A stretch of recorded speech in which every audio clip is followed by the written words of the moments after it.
20 साल बाद मेरे चेहरे में वे आंखें वापस लौट आई हैं जिनसे मैंने पहली बार जंगल देखा है।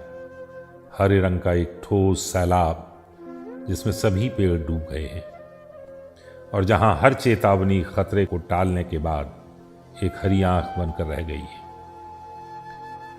20 साल बाद मैं अपने आप से एक सवाल करता हूं, जानवर बनने के लिए कितने सब्र की जरूरत होती है?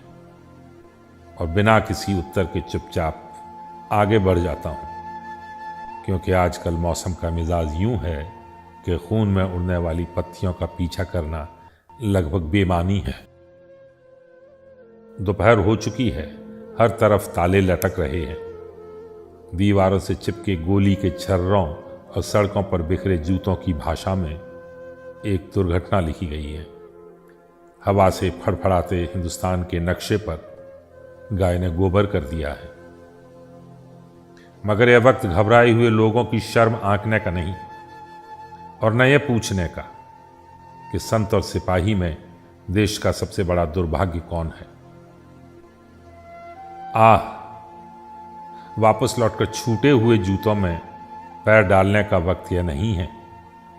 20 साल बाद और इस शरीर में सुनसान गलियों से चोरों की तरह गुजरते हुए अपने आप से सवाल करता हूं, क्या आज़ादी सिर्फ 3 थके हुए रंगों का नाम है जिन्हें एक पहिया ढोता है, या इसका कोई खास मतलब होता है?